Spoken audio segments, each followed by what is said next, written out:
The CGA Tour, a podcast unlike any other. Now your host, Calvin Alexander.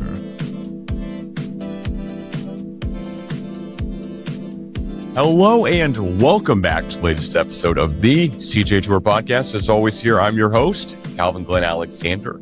And on tonight's episode of the podcast, I have a current Oklahoma State student on campus here. I'll let him introduce himself a little bit better than I'm sure I could. So Zac Berger. Zac, how's it going? It's going great, man. Thanks for having me. Thanks so much for joining. Well, tell the audience a little bit about yourself. I know you're, of course, I was one time a sports media student, but you're currently a sports media student doing some broadcast stuff as well. And tell us more about that here. Yeah. So, I am going into my senior year now at OSU, sports media major. I work with the on-campus TV station, Ocali TV.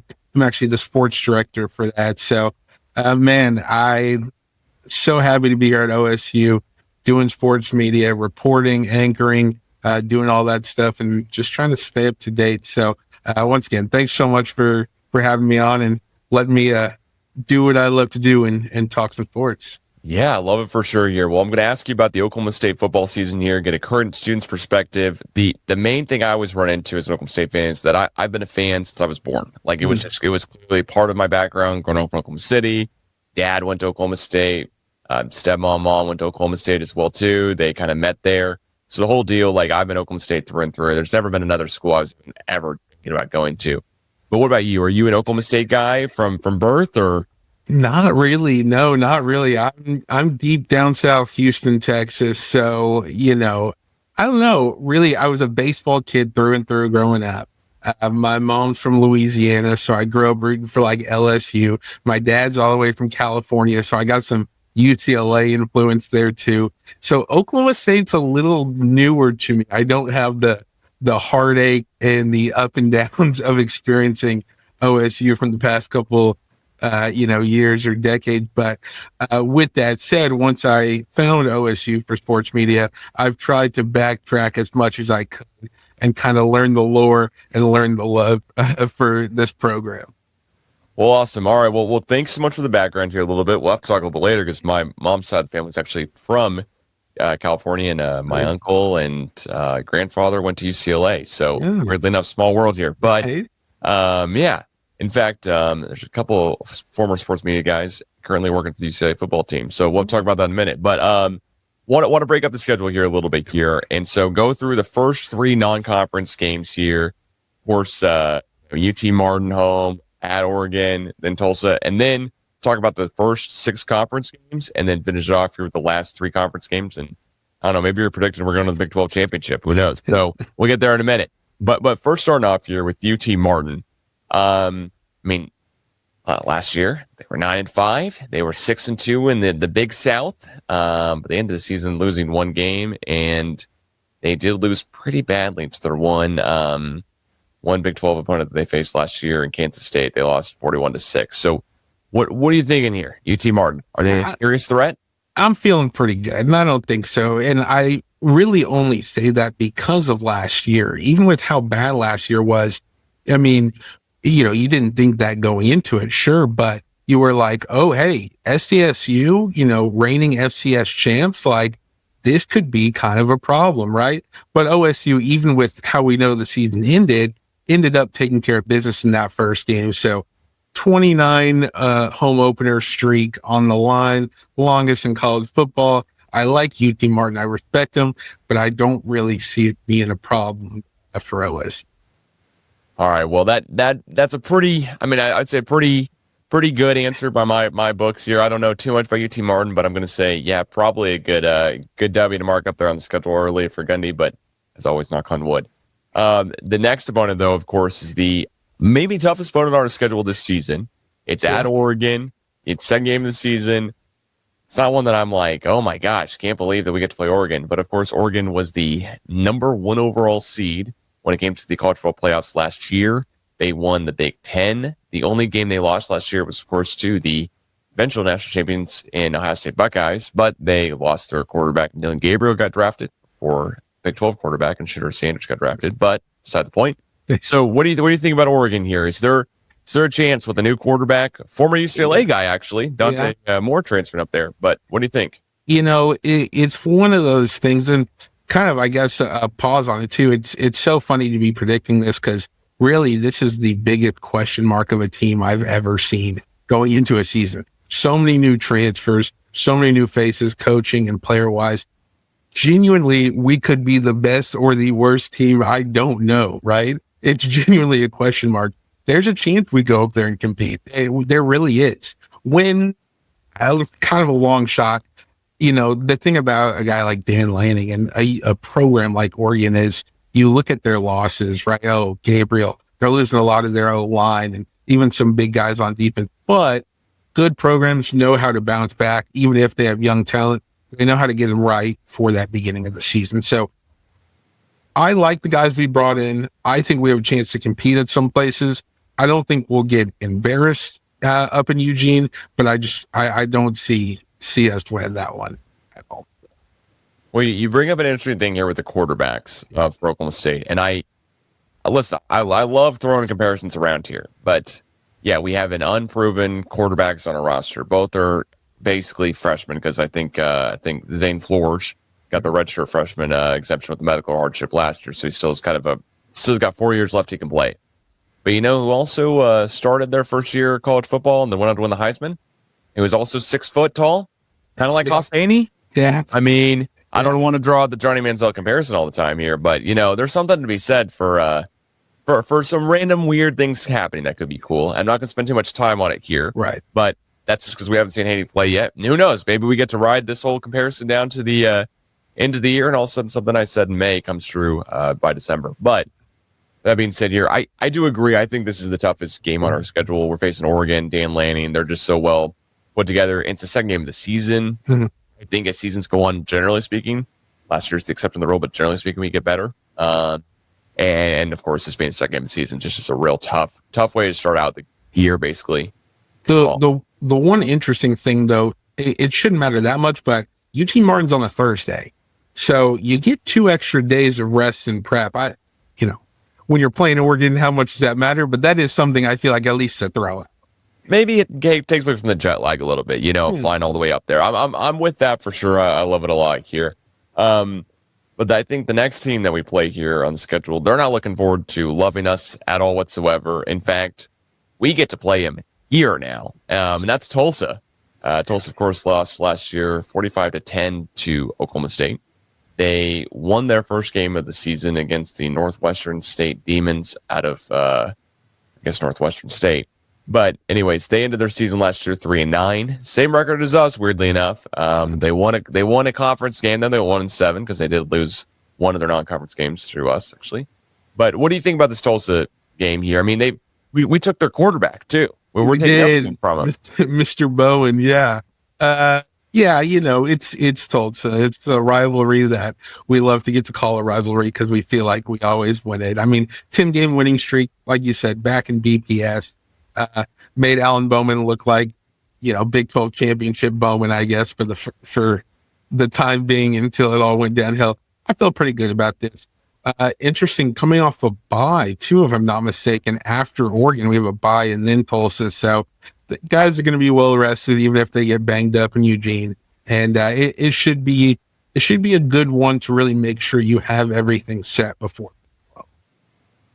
I totally agree here. All right, well, the next game on the schedule is Baylor. Baylor brings back their starting quarterback and head coach from last year. First time we're seeing that this season so far. They went 8-5 last year. They had our number, and unfortunately here as well, just not great. I don't want to go play Baylor. I don't know why. I feel like it's a bad deal no matter what overall. And I guess the one fortunate thing is at least they have to come to us now. So maybe 50,000 plus fans get after him. But what do you think? Yeah, it's definitely, this is one of like 2 or 3 games that just doesn't, like you said, just doesn't almost feel right. Kind of feels like this weird pit, right? It's like you said, nice to stay home, but I don't know. Baylor looks really good. They didn't lose much, as in pieces, went 8-5 last year, won the last 6, returning 7 starters on both sides. the BPS effect is real. They haven't been here since 2021, so that could set them. I mean, we've seen it if OSU's rolling, if they're feeling good in their season, that BPS effect can really come to fruition. Like I said, I don't know if that's rolling. So the minute it's not, last year showed that could not matter. If I'm going from my positive student perspective feeling, early in the season, everyone's had first Big 12 game. If you're going to pull an upset or something that doesn't feel like a win, it would be then. It'd be early in the season at home when you have everyone on your side. Oh, I love it. Well, fingers crossed we pull out that one here, because to pull out a 6 or 7 win season, we got to rack up one of these next 3 here that I'm talking about. And of course, the next one here on the schedule, I think we have to win to get to those bowl games, is a team that brings back same head coach and quarterback, but they went 4-8 last year. They did not go 8-5 like Baylor did.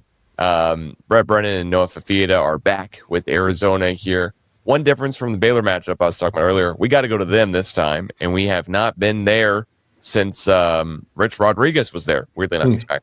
Well, of course, everything's full circle now. But what do you think here about the matchup against Arizona? They're losing their first-round draft pick and Ted McMillan and stuff here. They went 2-7 in conference last year. Is this going to be easy?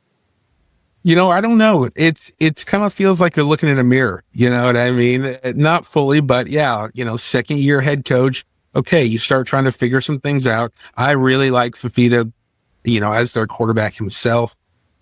But, they also fire their coordinators. They have new guys in the door. Like you said, 2 wins in conference, 4-8.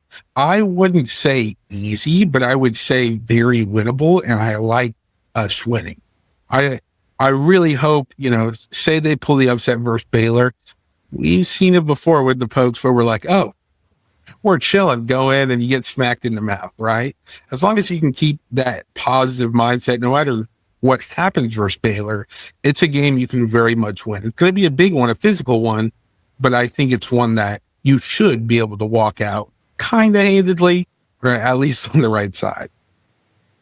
Yeah, the Arizona one for me has got to be a win. It's just got to be a, hey, you joined the Big 12 kind of win. Like you joined the Big 12 in basketball. You met all the rising, you brought the basketball level up one heck of a bit, but you're not bringing in the football history up at all whatsoever here, especially the recent history.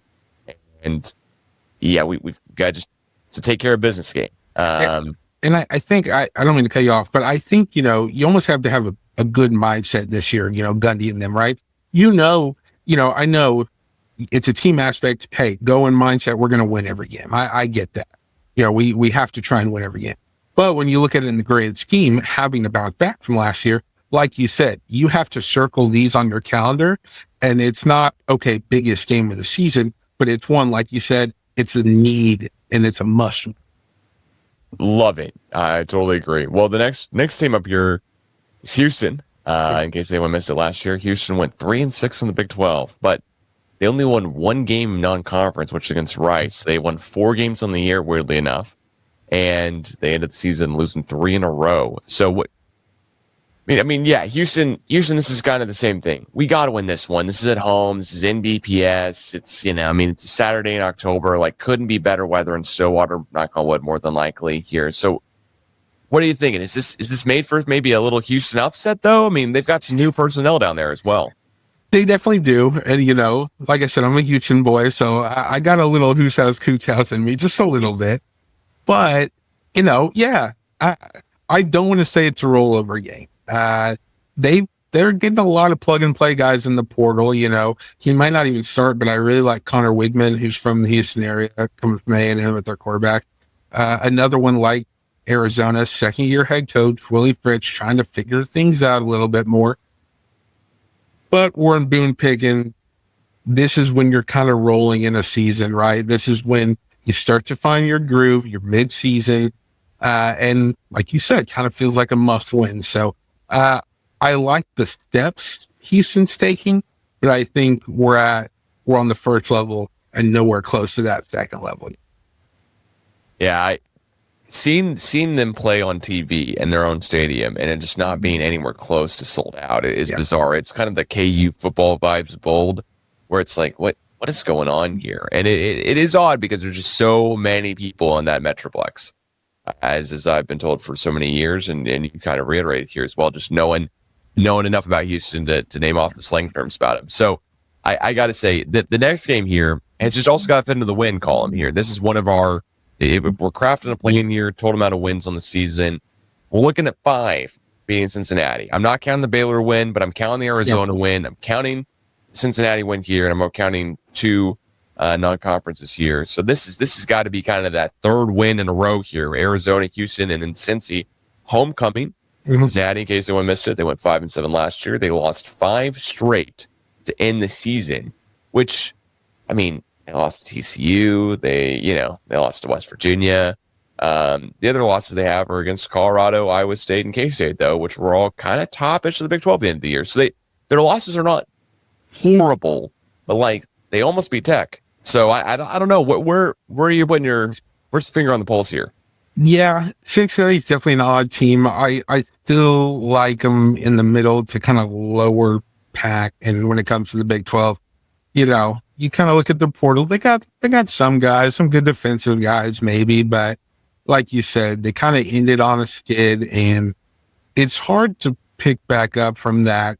Not in the sense of you can't be solid throughout the year, but once again, it feels rough saying after how last homecoming went, but normally homecoming's homecoming inside Boone Pickens in Stillwater. Last time they were here for homecoming, took care of business.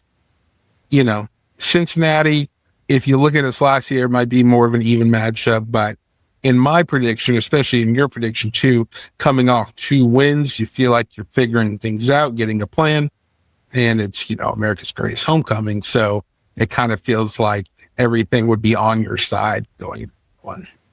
Yeah, and again, Cincinnati, not to bring up the whole basketball comparison too much, but they definitely bring the basketball program kind of field up a little bit. Granted, they haven't been the greatest as of late, but football-wise, they're not.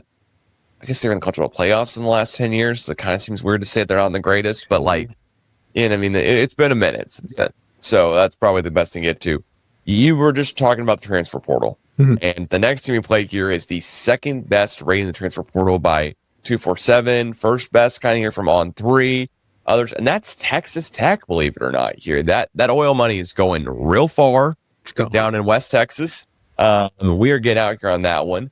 Now, this game is at Texas Tech. They are preseason ranked 16th, which, for whatever it goes for, there's the information. Because Florida State last year was ranked in the top 25 preseason. So do with this information what you will here. But the hardcore stats on Tech that we focus on a little bit more is last season's record, 8-5. They lost 1 game to end out the season, but they were 6-3 in the Big 12. They made quite a splash. What do you think about Texas Tech here, especially going out to Lubbock? It's a 7-hour drive from Stillwater. It's not easy for those equipment managers. I bet the team will be flying, I would assume. Yeah, equipment managers, the throwing, flying tortillas. It's a whole mess over there in Lubbock. But yeah, I really like Tech. I really do, and it kind of feels like this should be their breakout year. I mean, you got 3 straight seasons having a winning record in Big 12 play. You talked about their portal class. It's top tier, and you're bringing back their quarterback in Morton. I like Tech in this situation. It feels like they're going to be rolling into a really high season.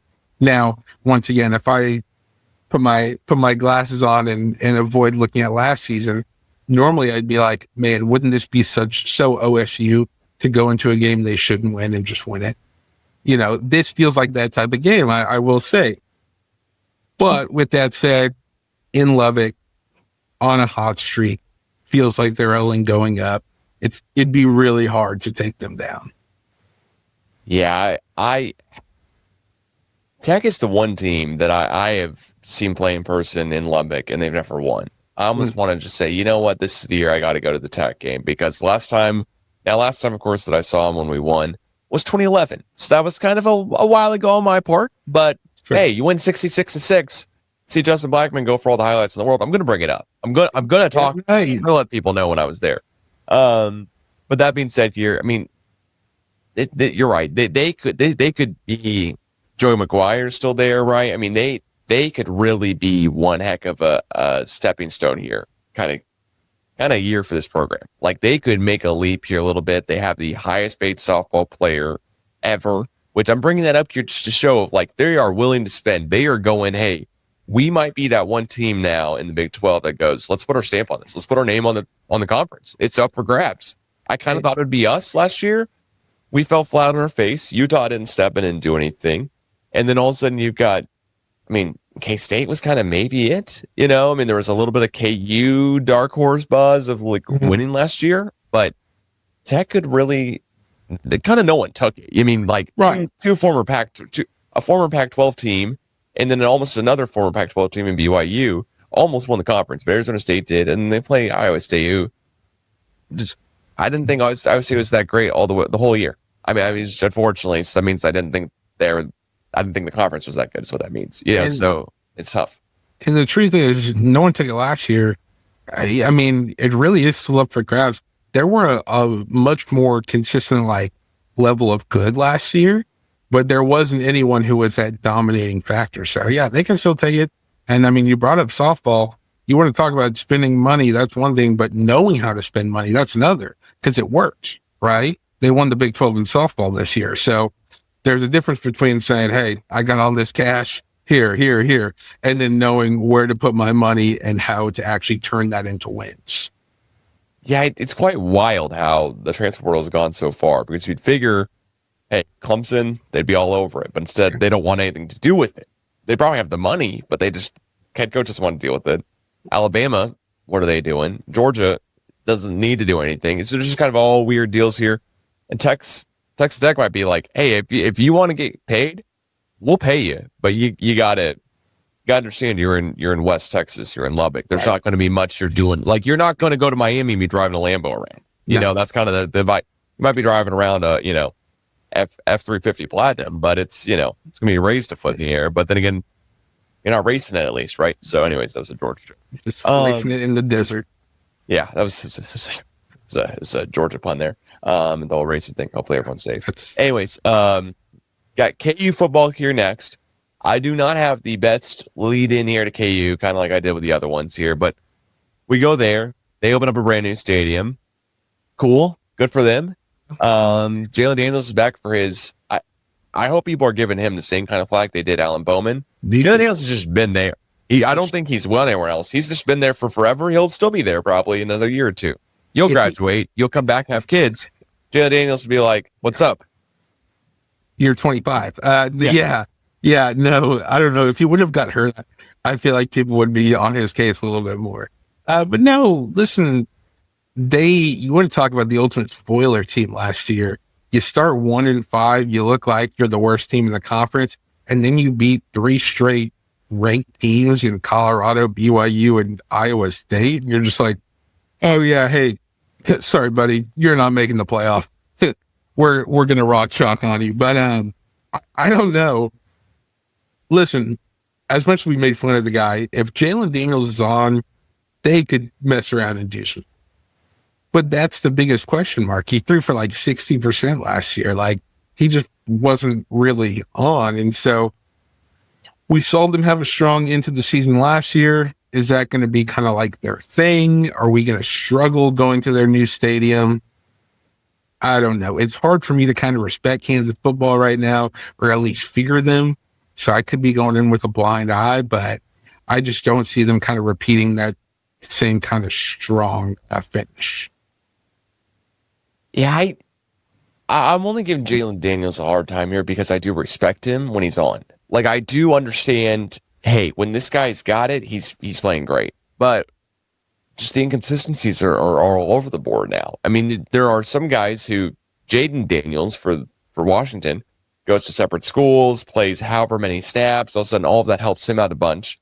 And then, of course, you've got a guy who is still very athletic, but in Jalen Daniels here, who has, a medical hardship waiver. He's gotten injured before. He doesn't play all that great, but he's just very inconsistent. It has not worked out at all well for him. And the other side of it, now he's nothing like Jalen. He is nothing like Jaden, but the similarities are just playing a ton of snaps through college. How does it help you? Does it all come together now?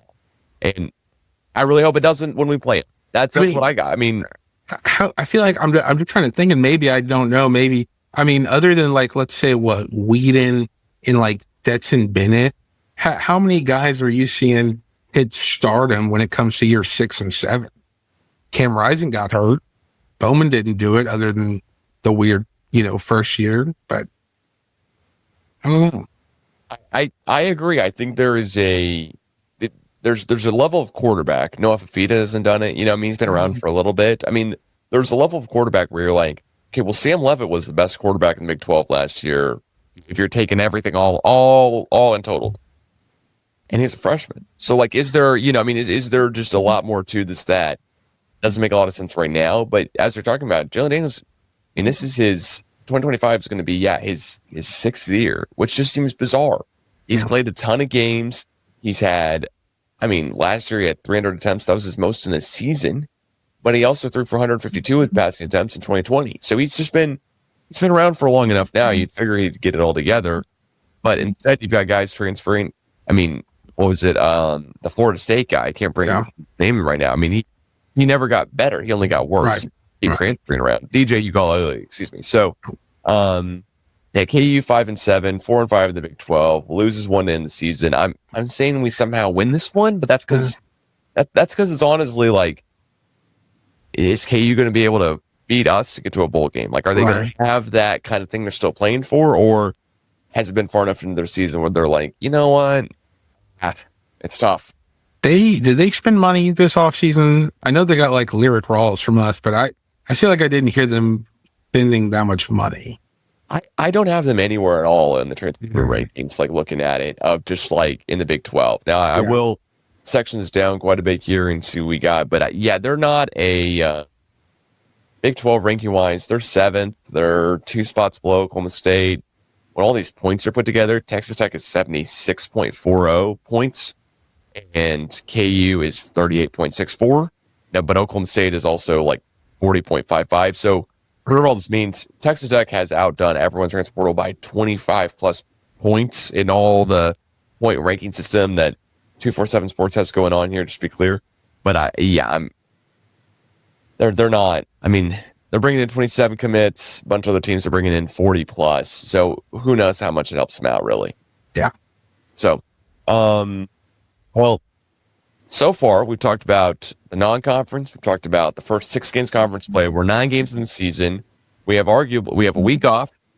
How are you feeling about the Oklahoma State season so far? Are you like, hey, you know what? Like, there's a good chance we're already bowl eligible, or we're on the brink of it? Because I'm lining up that we might be bowl eligible already. It's just, and I this feels like a cop-out answer, but I just so don't know. Like, I'm on the side of bowl eligible already. I think, don't get me wrong, I'm acknowledging the fact that there could be an absolute dumpster fire with all these new names and faces and voices going at each other. Let's try this, and none of it plugs and play. But I've seen some talent. I like the guys we pick up. I think both these coordinators have level-headed. They're older. It's not this crazy try. They have something. So going into this second bye week, I'm going bowl eligible. I'm going not fighting for the Big 12 championship, but I'm going bowl. I love it, because I that's where I am too. I think the losses here are basically Oregon, Baylor, and then Texas Tech. But that's 6 wins out of 9 games, and I'm taking that. The next 3 games up here are all in November, all in a row, of course, because we're done with our bye weeks now. And that's K-State at home. Now their place is ranked 18th. K-State, I would love to tell you that, hey, we fared against them real well, but we didn't do that against anyone last year. So instead, K-State brings back Avery Johnson, who I guess is better than Will Howard, the national champion, because they kind of booted Will Howard out of town last year. I always give the K-State fans a little bit of fun about that one. But then, of course, they bring back Close Kleiman as well here, too. They went 9-4 last year, 5-4 in the Big 12, and did not play in the Big 12 championship. So it's kind of a down year for them, honestly, compared to expectations. What do you think about this game here? Do we have a chance about beating them, by beating K-State? Home game? Home game. Games? You always love a home game. I don't know. They really kind of, they fit in a little the category under Tech, in my opinion. I will say, I think, you talked about it being a down year. It does create pressure, Okay, hey, you were supposed to be big bad, K-State, right? Okay, Avery Johnson's supposed to be this next coming, and you didn't really do that. So if that's too much pressure for them, or they kind of can't figure it out, then we might catch them at that perfect time, almost being in a blunder, right? Or say they're right on the cusp and they're trying to figure some things out. Next thing you know, they overlook Oklahoma State and they get smacked in the mouth, in Stillwater. So thinking it out and talking it out, right? I mean, I know their O-line's a big, strong part. You lose your NFL running back, who really was a ginormous part of your offense, because that opened up for Johnson running, and then just kind of that game as well. You pick up some veteran guys from the portal. It looks like a solid team, but nothing's jumping out on my screen saying, Big 12 winner. So I could see a little sneaky end of the year, kind of get punched in the mouth by the Pokes. I love to hear it. I unfortunately have to disagree here. I just think this is a Gundy crap game. This is oh man, we've got a chance at 8 wins all of a sudden. Who would have thought? No one thought we might get to a bowl game, and then we just lose it. Right. We just lose it at home. It's like, hey, there's all this, and then it's a bye week. There's all these things going for us, and all of a sudden all these expectations have been met, and so it's just we're gonna lose. Like, it's just automatically just chalk up as an L. The other one that we might win, though, here on the contradict part of it, is a bounce back game. We've got to redo the UCF game. There's got to be an autobiography written about it by Bowman. We've got to have the in-depth, deep down story here, because that UCF game back in 2023 was miserable, to say the least. It almost knocked us off again in the Big 12 championship after we had basically wrapped it up. We still ended up getting there, of course, there with Bowman and Ollie Gordon, but UCF last year went 4-8, 2-7 in conference. They had their running back got picked higher in the draft than Ollie Gordon, weirdly enough. Didn't see that coming. So shout out to RJ there. But UCF does another weird thing. Big 12 loves bringing back the old guys. So they bring back Frost, and they've got a brand new guy under center. So what do we think about going to UCF? At least not Space Day. At least not Space. I was going to say, don't wear the Space uniforms, and I'm feeling pretty good. I don't know what happens with Space Day in Orlando, Florida, but it gets the guys going, I guess. No, Scott Frost coming back, I think it could be good for them in the long term. Do I think it makes it a miracle in year one? Absolutely not. New guy, quarterback. Once again, we're re-upping, and we're moving in the right direction, almost kind of how I felt with Houston. But it's nothing that concerns me in the biggest way. I think, especially, we're a team of grudges. I like to think, at least that's how Gundy plays. It's never really clean mindset. Don't worry about anything that's ever happened. You know what I mean?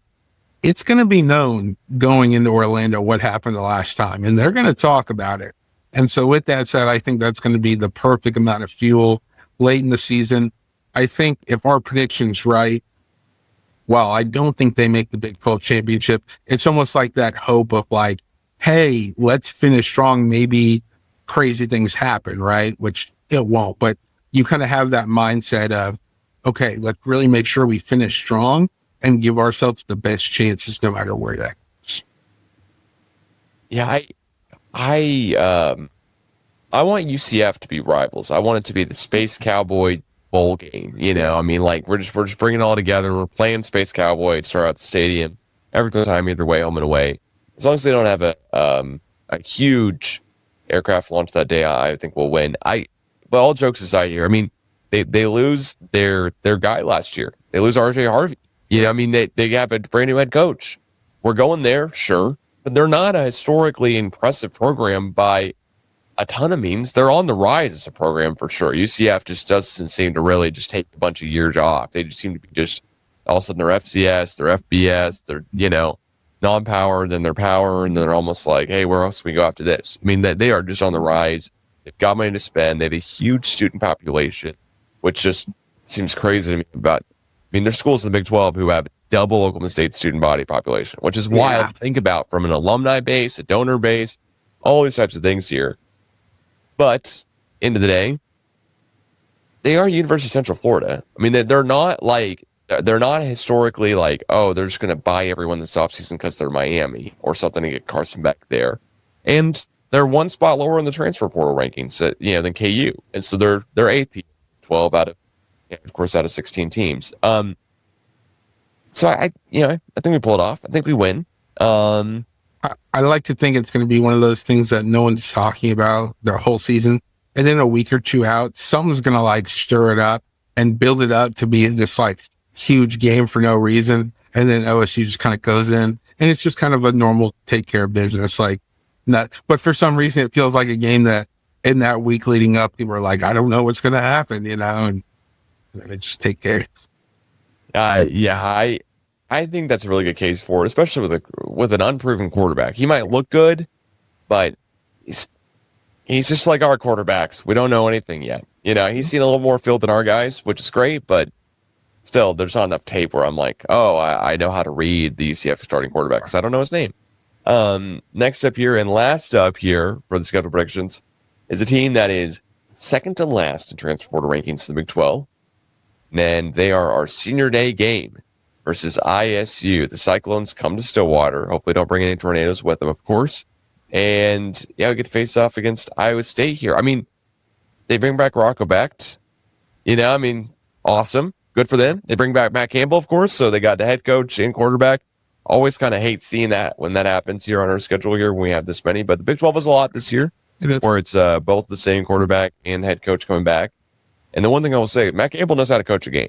I mean, he definitely does. He was trying real hard to get Iowa State back in that Big 12 championship game last year that they lost. But at least we get to play them at home. That's what I'm going with. Hey, at least we get to play them at home. Out of all the preseason rankings here, of all the teams we play in the Big 12, Iowa State's 14th. They are the highest.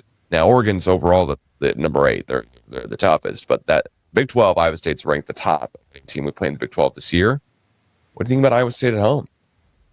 So it's kind of tough. It's almost funny. I think if we're into that last weekend, Iowa State has the Big 12 championship locked up. It sounds funny, but that's where you can get pity wins, right? And that's where, okay, maybe Rockley doesn't play. Maybe, you see your star receiver, he only gets a couple reps, right? But when I look at my sheet and I look at my predictions, I don't know if they're going to have the Big 12 locked up. I'm actually going to say they're not. And I'm going to say that they really might need that last win to give them a chance to get in to Dallas to play in that Big 12 championship. So unfortunately, I have to say that Iowa State's going to come in guns a-blazing, Cyclones everywhere, needing a win, and they're not going to let us have anything. That's my kind of, I guess, semi-bold, not really bold prediction with that one.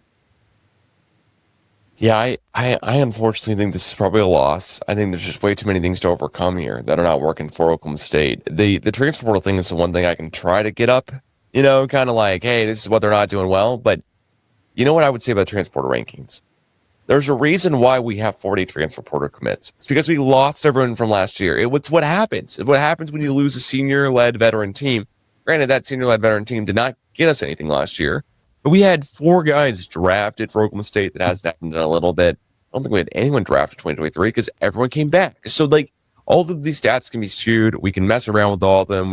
I can say all of these pretty nice things about Oklahoma State, or I can chalk it right off the rails into the deep end and go, yeah, of course Iowa State doesn't have a good recruiting class. They bring back everyone. Now, they did get 2 wide receivers drafted. That drafted kind of, I think, higher to the same team, weirdly enough, from the NFL. But I'm always worried about Iowa State. Iowa State, since 2011, has kind of always had that little bit of, stomach bubbling feeling whenever we play them.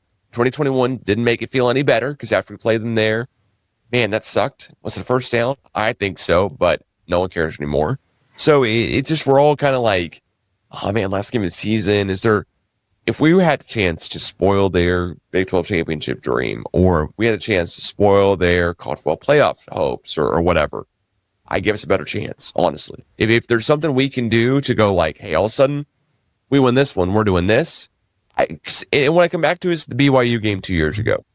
There is no ifs, ands, buts about it. We should not have won that game. We missed a PAT that could have won in regulation. We didn't. We somehow gutted it out and won when, hey, we knew what was on the line, that Big 12 championship. Unless we got something similar here against Iowa State, I don't want to say we're not going to go out strong on senior day, but like there's just a lot of things stacked against us. We would need a fluky-ish kind of win is what I'm getting at. It just doesn't make sense on paper for us to win a lot of games, but it definitely, this one and the Texas Tech games, those are the two where I'm like, the Big 12 teams we face, K-State, Avery Johnson, maybe inconsistent, not the best passer in the entire world, but Rocco back to Matt Campbell, they'll be dialed in. They'll be ready to go. He'll be looking at NFL draft stock type of footage here, trying to play his best, most conservative, most educated. Rocco back to football. So, yeah, I think it's tough. And the whole playing spoiler thing, I think it's a really big idea when it comes to the fans of OSU, what they would like to happen. I just don't see that being the mindset for Gundy, especially if you don't really get anything out of it. Like, okay, say it's 7 to 8 wins, but, place doesn't move. It feels more like a fan thing, but yeah, I don't know. We wrapped it up here with that final game, but I want to go back to saying it really is just a big question mark. I mean, we talked about it with Tech about using your money right? The concert comes, we get all this money, Kenny Right balls out, gets all these players, right? Which is great, and it's wonderful. But, hey, maybe they have the best connection in the world, and everyone fits into a perfect puzzle piece that, is behind the big curtain right now. Or maybe it's just us filling a roster just because we know we need to and be like, okay, let's figure this out, right? So it's one of those things that, we make these predictions and I love it, but there's a chance Haney's the second coming of, Mason Rudolph or Johnny Manziel, or he's just a short quarterback who can run but can't throw, or Zane, his Nebraska days were just because he was in 3A Nebraska, right? Like, there's just so many variables that I cannot wait as an OSU football fan to see how they play out. But it really, to me, it could be genuinely a 9-10 win season, or it could be another 3-win season. I really don't know, just because I don't know this team yet. Yeah, no one does, unfortunately. Gundy's not going to give us any information outside of really what we see on the field. And even that information can lead us to some really misunderstandings. How do you lose to South Alabama in a year? And then, isn't the same year we won Bedlam?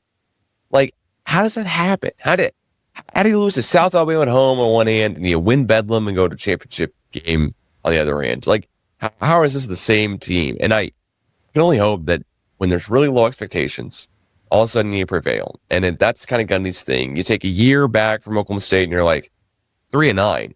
Holy cow, that sucks. Well, you guys have been not winning 10 games in a row for a little bit now. That also sucks. Been a little consistent. But on the other hand, you look and go, yeah, maybe we just are a little bit slower to adjust to the transfer portal. Maybe we're just a little bit slower to adjust to the NIL. But all of a sudden we're making a push. One heck of a push. All in. I always want to bring up the one kind of last fact I have for Oklahoma State fans, and just say it here, is that of head coaches in the NCAA, any guess where Gundy ranks on the highest paid list? I don't know. He's not just top 25 after his pay cut. He is, in fact, I believe here, if I have this right here, I think he's top 10 now. I mean, it's just absurd how highly ranked Gundy is. Excuse me, he's 17th now with the pay cut. Excuse me. So all I want to say is like we are paying Gundy more than Wisconsin is paying their head coach, more than Florida's paying their head coach, more than Iowa, Michigan State, Texas A&M, Auburn, Notre Dame is paying Marcus Freeman, and that's championship guy last year, less money than we're paying Gundy. Like we have the ability to bring in high-level talent, high-level recruits, because we have the money here to pay Gundy. If we don't have the money to pay Gundy, I get it. Then it's all of a sudden, hey, I don't know where I'm talking about. All the money goes to nothing here. We might as well just say that, Texas State here. We're paying him $1 million a year. I mean, it's just, there are just so many other ways and things that I think of looking at Oklahoma State football and being optimistic about it. This early on in the offseason, the transfer portal's close to spring. That's part of the reason why I wanted to have you on. Yep. We get to talk about, okay, theoretically, everyone except for grad transfers can no longer transfer. These are the rosters you got. We're sticking with. We're going. There's some NCAA rulings with the U.S. Supreme Court, and that's how that'll shake out money-wise. But we have this Oklahoma State football team that can be really good and perform above expectations. And the expectations this year, bowl game or bust. That's what I got to say. You know, I mean, I'm thinking 6 to 8 wins. You know, somewhere in there. I'm thinking we lose to Iowa State, lose to Texas Tech, probably lose to Oregon. Also, that's a 9-3 team. That's pretty dang good. You know, and that's looking at it and going, I don't know if the other teams know who we're playing. So, right. Zach, where can everyone tune in, find more about you here, and doing anything in the summer here as far as audio-wise goes? This summer, I guess, go look at Acadiana Cane Cutter Baseball. I got an internship. I'm calling. It's a college summer league baseball team. Go follow them. Go find them. I'll be calling games. But if not there, Zac Berg 7, Zac_Berger on X, Zac Berg 7 everywhere else.